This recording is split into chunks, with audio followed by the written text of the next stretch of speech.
All right, good afternoon, everyone, and welcome to today's live cooking demonstration. My name is Ryan Smith. I'm the Wellness Program Administrator with Georgia State University's Employee Development and Wellness Services.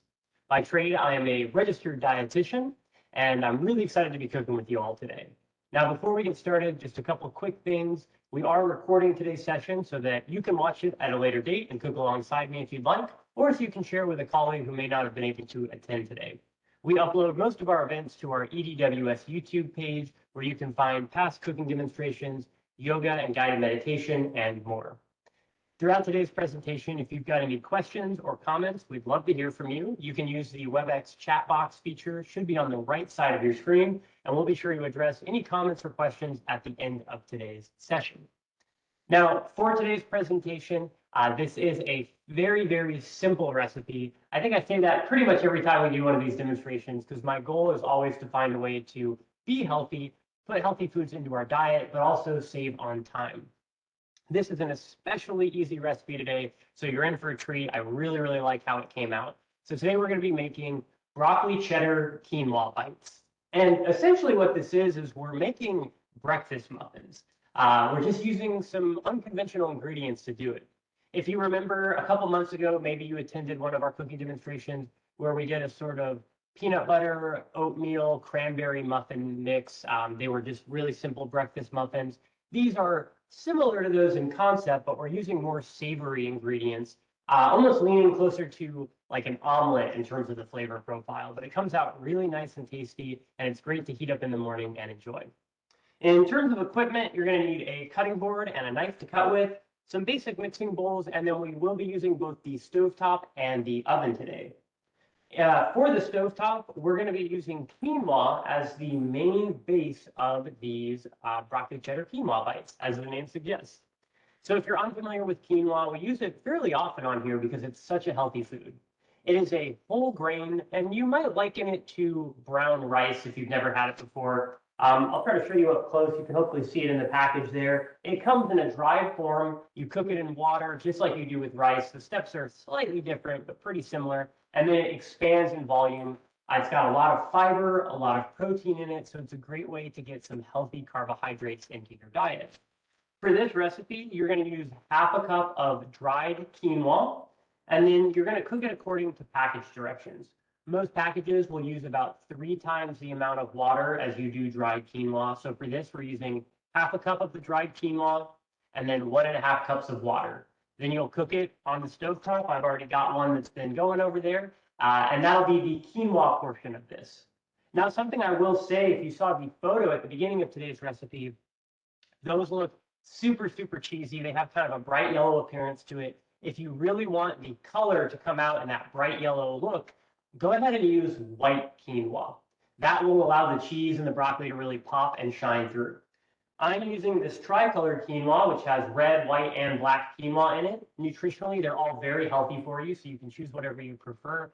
I just had this left over from another recipe, and I think it gives an interesting look to the bites, which I'll show you at the end of today. But again, if you want that bright yellow one like in the picture, use white quinoa to get that nice color. So if you've got your quinoa cooking on the stovetop, now's a great time to preheat your oven to 350 degrees Fahrenheit. So let's go ahead and do that.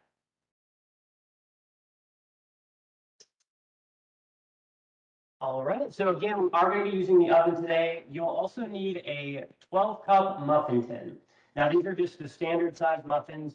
If you only have, say, a miniature muffin tin, you can use that, though you'll want to keep an eye on the baking time, because the smaller the muffin is, the faster it will brown and bake. So these will cook a little longer than if you're using a mini muffin tin, but we're just using a standard size today.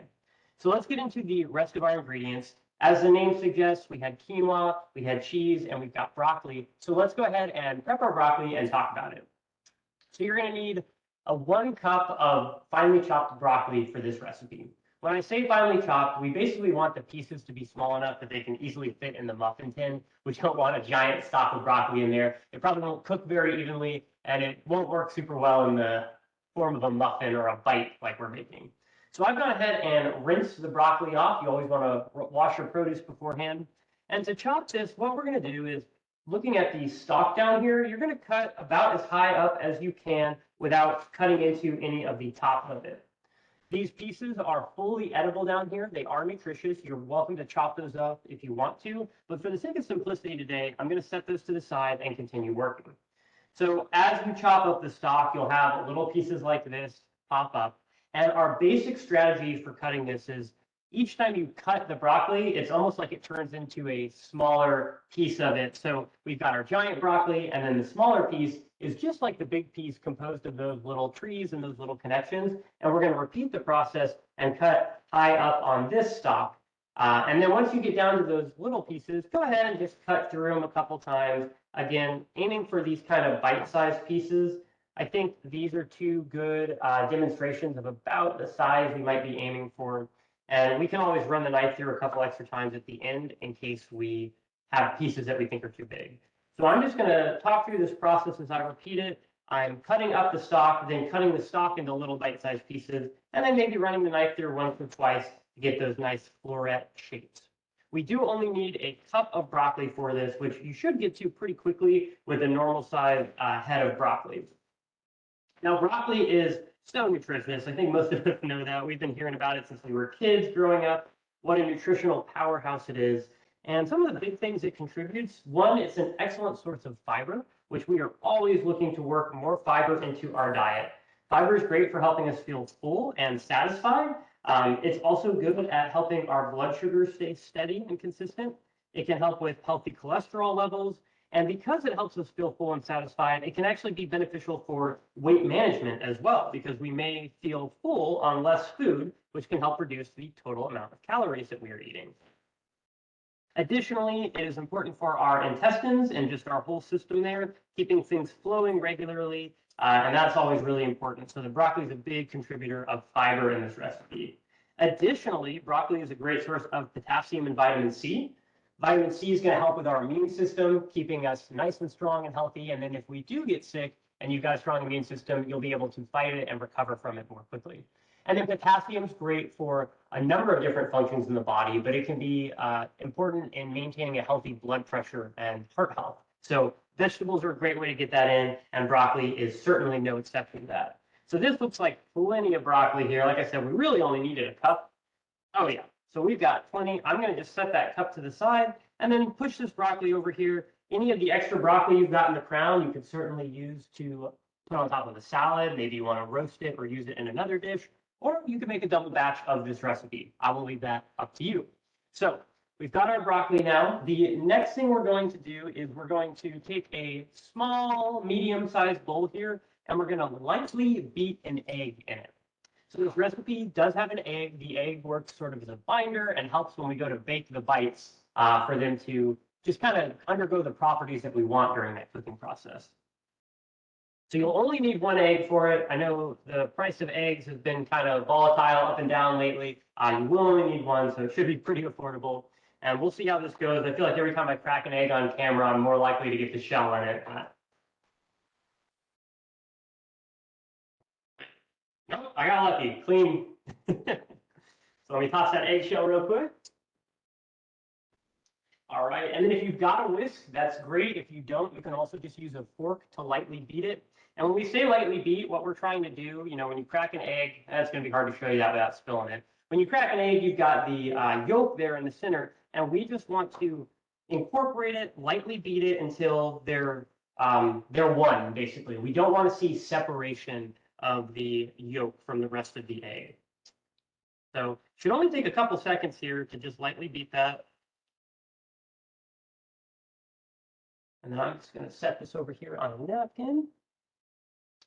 Let's see if I can show you that. Yeah, so it should just be a consistent yellow color there. Again, lightly beating it. We're not trying to fluff it up too much. So then we've got our egg done. Now, I kind of cheated and cooked our quinoa in advance, so mine's already done. If you had just started cooking the quinoa, it usually takes about 15 minutes to cook, so you may have a couple minutes on that. And if that's the case, this is a great time to measure out some of your other ingredients that we'll be using. We're going to use garlic powder, onion powder, black pepper, some table salt, and then a little bit of baking powder. But I'm going to grab my quinoa real fast. So I mentioned, if you're unfamiliar with it, that it cooks in a way that's very similar to rice. So it does expand. It is a grain. It has some healthy carbohydrates in it. And let's see if I can just show you what that looks like. So it comes out, it's kind of fluffy, kind of like rice would be. And you know it's fully cooked when all the water that you added has been absorbed. So next we're going to take a medium-sized mixing bowl here, and we're just going to add all of our quinoa to it. Because like I said, this is making up the bulk of our bites. If you imagine making typical muffins, you're using flour, and that's kind of the bulk of it. But we're using quinoa today as a super healthy base to give us some extra protein, lots of fiber, and some other good nutrients.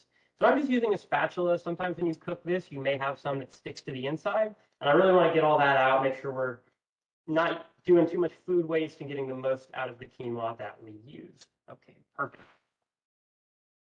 And again, I'll show you what that quinoa looks like if you're unfamiliar. So you can see the tricolor that I'm using, because it is black, red, and white quinoa, produces a different color variation. If you use only white quinoa, you'll be able to see that cheese a little more at the end of the recipe, but taste-wise, they're both still going to be excellent.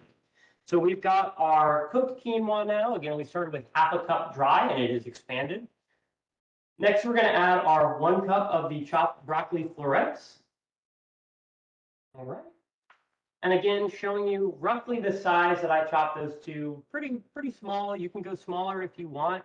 You can also put in extra broccoli if you want. I'm never opposed to adding extra vegetables to these recipes, just to bump up that nutrition a little bit. We're then going to take 3/4 of a cup of cheese. Now, cheddar cheese is recommended in the recipe. I'm actually just using a cheese blend here that's got a couple different cheeses in it, just to make it a little more exciting. I'll leave that entirely up to you. Any kind of shredded cheese is going to work well for this, but keep it to 3/4 of the cup. Cheese is delicious. I love it, but it is fairly high in saturated fat and sodium, so we want to keep it a little bit on the lower end and enjoy it in moderation, which is exactly what we're doing in this recipe. So we've got our quinoa, our broccoli, and our cheese, still keeping it very, very simple. Next thing we're going to do is we're going to add our different seasonings. So we've got a 1/4 teaspoon of table salt to give it a little bit of flavor. We're going to use half a teaspoon of garlic powder, not garlic salt. Since we're already adding table salt to this, we don't need to use garlic salt because that'll have extra sodium. So just using the garlic powder. All right. We're going to use a 1/4 teaspoon of onion powder. And I think my little mixing guys here were a little moist, so some of that's sticking. So I'm going to use a spatula to just make sure we get that all in there, because that onion powder does help nicely with the flavor. All right. And then we're going to do a 1/4 teaspoon of black pepper. And then there's one more very important ingredient, and that is a 1/4 teaspoon of baking powder. Emphasis on powder. There's baking soda and there's baking powder, and they do 2 different things. So we're doing a 1/4 teaspoon of baking powder. That's going to be important for, again, some of the cooking properties that'll happen when we put this in the oven. And then the last thing we're going to do is that lightly beaten egg. We're just going to dump that on top of this.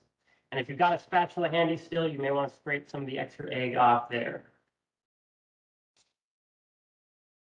So when I was making this recipe initially, it felt very unconventional that I was kind of making a muffin dough almost, but out of some strange ingredients with vegetables and the egg and the quinoa. I know it looks a little odd right now, but trust me, it'll come together. So then using a spatula, a spoon, whatever you may have on hand, go ahead and mix these together. We want the egg to come into contact with the quinoa, that baking powder to spread around evenly along with all of our seasonings and spices. And we want that cheese to incorporate into the quinoa. Since your quinoa is coming off a little warm, you'll see the cheese will automatically start to melt and sort of bind with it. And that's great. It's going to do that even more whenever we put it in the oven to make these little muffin bites. And of course, the broccoli is picking up some good flavor as we do this too. So you may need to scrape down the sides, pick up any of the extra things that may be hanging out there. But when all is said and done, you're basically just going to have a little bowl mixture of the quinoa, the broccoli, the cheese, and those other ingredients. So from here, you are going to take your muffin tin, and this next part is very, very important. Do not forget this part. You want to use cooking spray to go ahead and spray in the muffin tins. We want to give them a little bit of that lubrication, grease them a little bit. We don't want to go overboard or anything, but You don't want your muffins or your little bites to get stuck inside of there. So the cooking spray is important. Now, what I found with this recipe is in the full-size muffin tins, you get about 8 out of them, which I know is a little strange since the muffin tin has 12, but that's actually by design. These last for about 4 days in the fridge, and a serving size is 2 of them. So if you eat 2 a day for 4 days, that will be all 8. If you want to make a bigger batch, you can just scale up these ingredients and make use of the full muffin tin or potentially even additional muffin tins, but I'll leave that up to you. So I'm going to spray about 8 of these because that's what I found the recipe usually makes. So just a quick spray in those. Again, we don't want to go overboard on it, just enough so that things don't stick. And then I was using an ice cream scoop earlier because I found that to be really convenient, but you can use just a regular spoon. It's typically about 1/4 of a cup per muffin tin or per muffin cup that I found. The recipe will hold. So I just do a scoop here. Again, just an ice cream scoop. And then I use the back of the scoop or the spoon to press things down into the muffin tin. We want it to take the shape of the little muffin cup there. And we'll just repeat this process. And this doesn't have to be perfect. As you do it, you may find, oh, this one looks a little bigger than the other one. That's totally okay. We can redistribute once we've scooped them out. But your goal here is just to make them as even as you can on that first glance.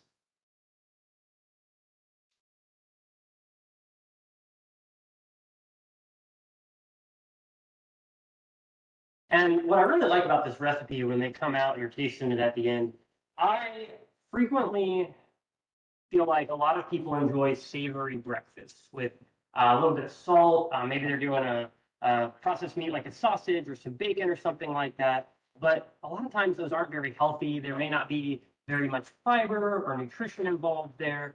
But we are really upping that by making this savory, but incorporating broccoli and the quinoa as a whole grain. So I've got a little bit extra in the bowl, but I'm still going to aim for the 8 muffins here. So what I'm going to do is just distribute this among some of the smaller looking ones, add some extra broccoli to these to make them just a little bit more nourishing. Okay, and that is all of our mixture. Again, using the back of a spoon or some sort of utensil, kind of pat those down. And then we're going to do one more quick spray just on the top of each one of these. That's going to kind of help it brown a little bit. And then we will set these in the oven on the middle rack.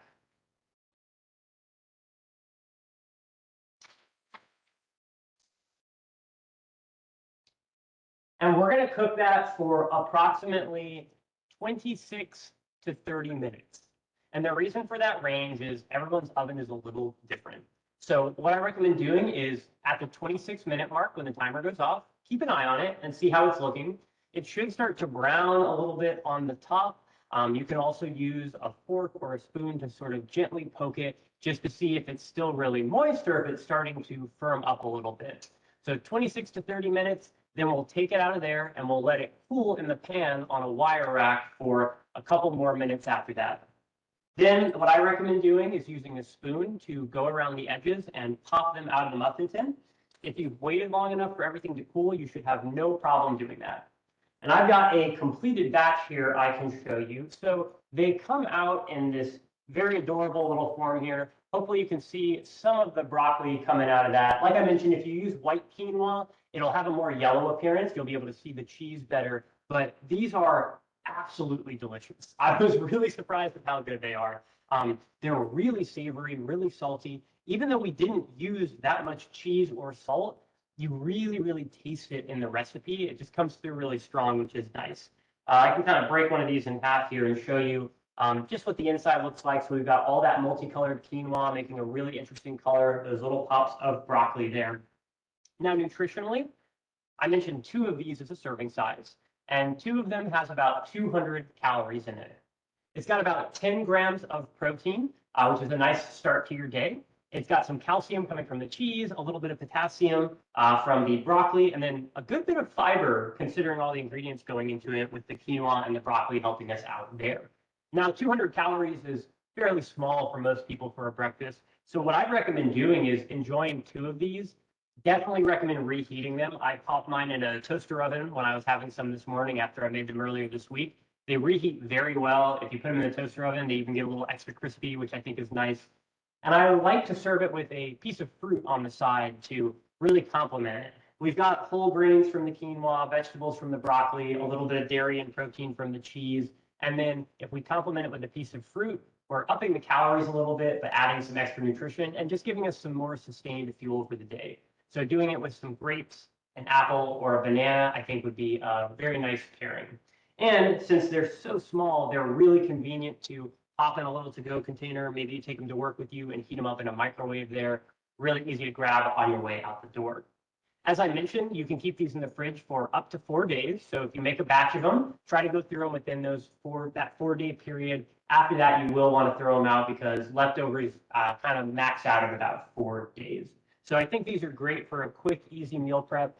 I also think that if you've got kids in your household, they will probably actually like these. They might give them kind of a weird look because the appearance is a little strange and it's got broccoli in it. But in terms of taste, it's just really cheesy, really delicious, especially if you serve it warm. So again, one of the simpler recipes we've made on this program, I think all in all, if you pre-cook the quinoa, it's about maybe 10 to 15 minutes of prep, and then you throw it in the oven and just keep an eye on it. So great to work into, your morning meal prep if you're trying to set yourself up for some healthy breakfast for the week. So I'm going to take a quick look here in the chat, see if we have any comments or questions. And one thing I forgot to mention is we are going to be sending out a copy of the recipe along with the nutrition information, so you can see how this might fit into your diet, how you might incorporate it. Okay, so in terms of substitutions, I do recommend using quinoa. It is kind of the main base here, and some of these things are sort of non-negotiable. You do need the quinoa. You definitely need the egg, the baking powder. As far as the seasoning goes, you could certainly put some interesting spins on this.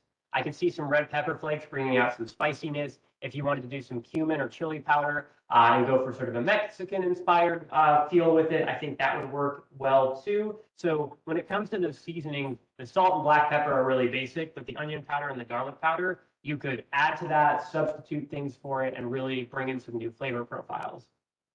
The broccoli works really well in this dish, but I think you could get away with using some other vegetables too. Some chopped up bell peppers would probably cook nicely inside of this. Really anything you can envision putting in an omelet, I think would hold up fairly well. You might even be able to do some finely chopped spinach if you wanted to mix that in for a little more green. I haven't tried that yet, but I think most vegetables would work fairly well in that batter, and then just popping them in the oven and adding some new flavors to it. So I don't see any more questions or anything today. So again, nice and simple. We'll be sending out a copy of that recipe for you to take a look at if you're interested. And you'll also get a link to a short survey. If you can fill that out, it takes about 2 minutes. You can let us know what you thought of today's program and if you've got any suggestions or ideas for the future. We always appreciate feedback, and we try to take it to heart so we can improve our programs. Speaking of programs, we do have another program coming up tomorrow. We've got our guided meditation and chair yoga session. So if you're interested, that'll be at noon, and there's info available on the GSU web calendar. You can also email us at edws@gsu.edu, and we can put you on our mailing list. We do cooking demonstrations like this about twice a month, in addition to a number of other well-being activities to try to keep you healthy and happy at your workplace. So again, you can email us at edws@gsu.edu, and we'll get you on that mailing list if you aren't already. I see Cheryl just put that in the chat. Thank you. Appreciate that, Cheryl. So that's all for today. I appreciate everyone's time. I hope you have a great rest of your day and a nice week. The weather, I think, is finally warming up again today, so it's a great day to eat some healthy food, take a walk, and we're almost to the weekend. So have a good rest of the week, everybody, and I hope to see you at one of our programs soon. Thank you.